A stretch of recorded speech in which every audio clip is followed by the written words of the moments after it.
Hey guys, how we doing today? I hope you're having a great day. Today we're going to talk about sprinkler systems. But first I have a couple things I want to go over. I've been getting a lot of questions on YouTube and I want to clarify them. So maybe I won't get so many texts and so many phone calls. Alright, so basically I can help you if you're in a correct state.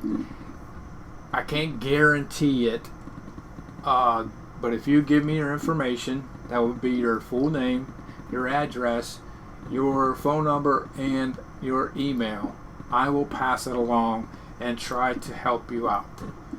But other than that, you know, there's really nothing I can do. If they have enough inspectors, let's say, I'm just going to pick someplace like Houston, Texas. If they have enough inspectors there, there's nothing that we can do. I mean, they already have enough in that area. I've gotten plenty of people basically in as a subcontractor, and you know, but I can't guarantee everybody. I know, like, I've tried to get people into Tampa, Florida, and I called up the lady that I talk to all the time, and she says, you'll probably never, you know, the people that do the jobs in Tampa have been doing them for years, and they probably will never give them up. So there you go. I mean, that's one place that I know that most likely you won't be able to get any kind of work in. All right, so I can help you out. There is another way. I sell a book. It's regional and national. They're companies. I'm going to put a picture here. It'll show you the cover of it. But it's regional and national companies. This is how I got started. If you know me at all, if you've watched any of my other videos, I was a notary. And I hated it. I hated it. And I wanted an out. And I read somewhere in the notary section, do field inspections while, you know, because notary stuff was always at the end of the month. And will you do the rest of the month? So I decided I'm going to try this notary stuff out. Well, I got that book. It was like on a Friday. Saturday, I looked through the book, found 3 places, 3 or 4, I don't know. There was more, but I picked three places, and I got work from all 3. One I had to do a little test. It wasn't that bad. I didn't know, you know, a lot of this stuff, but I looked as much of it up on the internet as I could. I guess I passed it good enough for them, and I got the job. Now, when I talked to her, she says, I can probably give you 10 jobs. And I'm thinking, 10's not enough. But the area I picked, and I guess I was a go-getter when I first started, which you should be too, I went to different areas outside of my area. I picked the Orlando area, but I ended up in Gainesville, or, you know, out by the coast. I don't even remember the name of the place. I went there, and I ended up in Gainesville and stayed overnight in a hotel because they had so many jobs there. The guy quit, and, you know, they needed the work done. I was new. I'm like, I was scared because I never did this, and if you don't get all the pictures, you have to go back. So it's like, oh my God. But I fared well, and things went okay. So, you know, you can get more than one job or more work from other companies. You're a subcontractor. You don't have to work exactly for that one. You know, if you don't want to, I mean, you can work for multiple places. So that's what I did until I decided, well, they gave me more work, all right? So I was getting 20, 30 of them a week. And I would get probably 15 of them done at the time. All right? And I'd go out a couple times during the week. Now I got it down to, if you map everything out, and your area is close enough where your jobs are a lot closer, you can get them done quicker, and that's what I do. All right, so that's how things work. You can work for others, and I did for a while. I worked for 3 different companies, and I just like I said, dwindled them down to the one where they gave me the most work. All right, so as a subcontractor, you can have other subcontractors underneath you. You're responsible for their work, but you can do it that way, and you can make more money that way. All right, because I get that a lot. A lot of people, they've either tried it or they know about it, and they say, how can you make a living at that? And I make a living. I'm not making a killing because I'm not putting the effort in. I make enough to pay my bills, basically. All right. Another thing is, anyway, while I'm on that subject, the states that we deal with, I'll put in the description. I'll put my phone number down there. If you would please text me, put on there that you're interested in field inspections, your name, your address, your full name, your address, your email, and your phone number. Those are the 4 things I need. All right, I will send them into the office and see if we can get you some work. All right. One other thing about that, if you are a felon or you can't pass a background check, you won't get the job. You won't get any work for this kind of job. All these companies basically want you to do a background check. So if you are a notary, easy peasy, because you've already been checked. But if you aren't and you're just thinking you're interested in this, you have to pass a background check. So if you've been a criminal, sorry, won't work. And that's not my rule. Anyway, second thing is it required to have, tests or a license or anything like that? No. The answer is no, at least in Florida. I don't know from other states. And every company has a little bit different. You may have to take a test, but it's not like a certification or anything. Now, I'm not into home inspections, but with a home inspection, you may have to get certified. I work for the insurance companies, and you don't have to be certified for anything. All right, just willing to learn and work the job.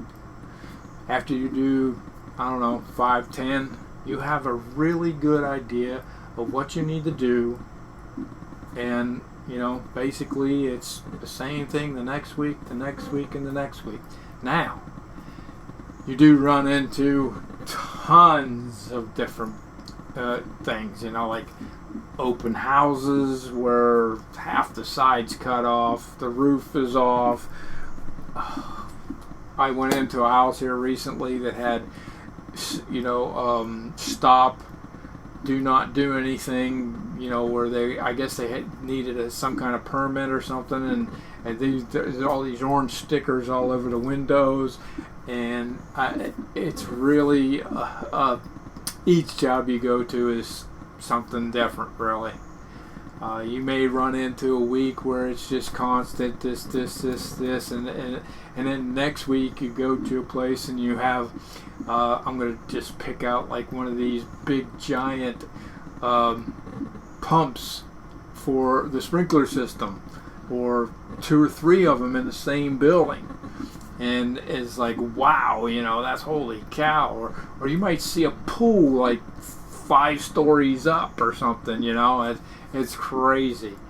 But every day is different. Every day is different.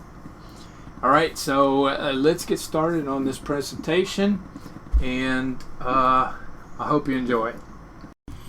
So first thing I do when I get to a job is I try to look for the fire extinguisher and get that out of the way. Make sure you take a picture of it and the tag. Now sometimes it'll be in a cabinet and sometimes it won't. But try to get the whole cabinet if you can. And here is a sure sign that you're going to do a sprinkler system type report. You'll see the manual alarm, and you're not going to see this control panel everywhere. It's sometimes you'll see it in offices, but you won't see it everywhere. Also, a lot of times, like shopping centers and sometimes even big office spaces, if you're doing a tenant in there, nobody will have the key. So try to get a picture of the door. And sometimes it'll say FACP, so check out that. You're also going to need sprinklers, or a picture of the sprinklers, or this is another sure sign that you're going to have to do this. And then we go on to the electronic boxes. Make sure you take a photo of the box and the tag, because they're going to want to know on the report, who actually services that and what the date is that they serviced. They have to be checked, I think, once a year here. That might not be for everywhere, but it is for here.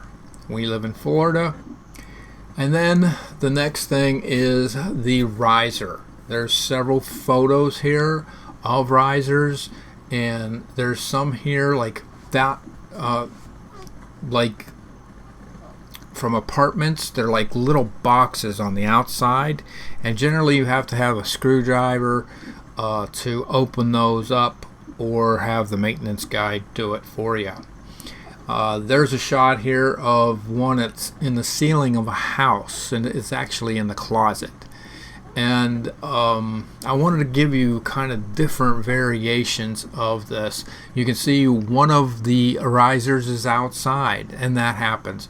The rest of the electronics was on the inside. And that's not always true either. Sometimes there just isn't no electronics. Some of the old-fashioned type, you'll see, like I've been in buildings that have these big giant risers, but there's no electronics. Alright, so you're going to also see boxes that are huge. You'll see multiple boxes. The boxes come in white, black, gray, but I'd say 85% of them are red. Make sure you get the tag. Make sure you get a picture of the box or boxes. Alright, and then there's even some huge ones when you get into 3-story, 4-story, 5-story condos and apartments. Some of these have to have what they call a pump. It pumps the water into the risers, which pumps that water into the sprinkler system.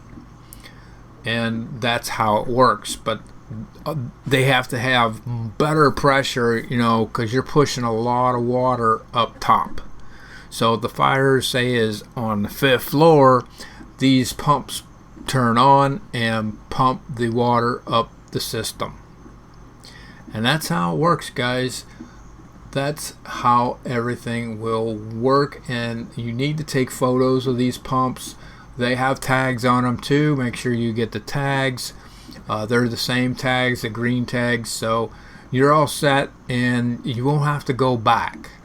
So I put a couple different pumps there for you, and give you an idea.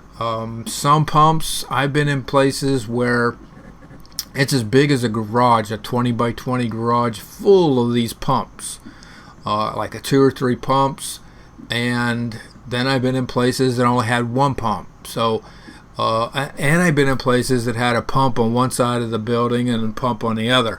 So you know, there's different variations. You have to ask somebody, and most likely it's locked up anyway, and they will let you in. So where you're going to see these is a lot of the electronic type with the smoke alarm are going to be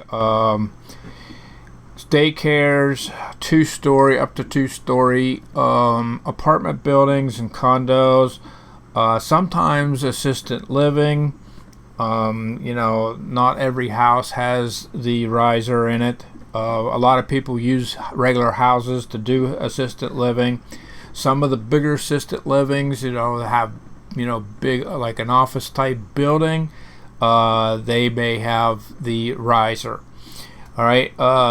So warehouses, apartments and condos that are 3-story and above, shopping centers and offices, you're going to see risers. But like I said, not all the time. You can look for the signs. If there's sprinklers, you can guarantee you there's a riser somewhere. How to find this riser? A lot of times, I don't know why some people are stupid. They don't even know what a riser is. Look for the pipes on the outside of the building where the fire department can hook up to it, and or the people that test it. It's generally in a corner. It's at one end of the building or the other. Sometimes I found supermarkets, sometimes maybe in the middle, and they have it there. So, you know, you just have to feel for it. Once you do a couple of them, you'll really, you know, understand where they are. Another thing is the big main water on the outside of the building, usually by the road, is another telltale sign of where that pipe is, because they're not going to pipe it, you know, 10 miles down the, well, you know what I mean. They're not going to pipe it down the building on the other side and put the water all the way on this side. It's going to be close to that. So just look for that. A lot of times you can actually go to, if your tenant, say, is in the middle or the other end, you can go to the other end where the riser is and ask those people if you can take a photo, and that way you can get your report done. Alright guys, I really appreciate you taking the time and watching the video. If you have any questions, put them below in the comments section. Here's why. If you have that question, somebody else is probably thinking the same thing. And if I can answer that question for you, that'll automatically help them. And I would really appreciate that. If you want to give me your information, go ahead, give me your name, your address, your phone number, and your email. Make sure you text that to me, and make sure you let me know it's about field inspections. Because like I said, I have a digital marketing agency, and people text me all the time for my inspections. So I really would be appreciated if you would do that. And I'll put my number below. I'll put the states that we deal with below in the description. If you wouldn't mind, go ahead, hit the thumbs up, and maybe subscribe if you haven't been to my channel before. We really appreciate you, and I will see you on the next video. If there's any other videos that you would like me to do, just let me know in the comments. Have a great day.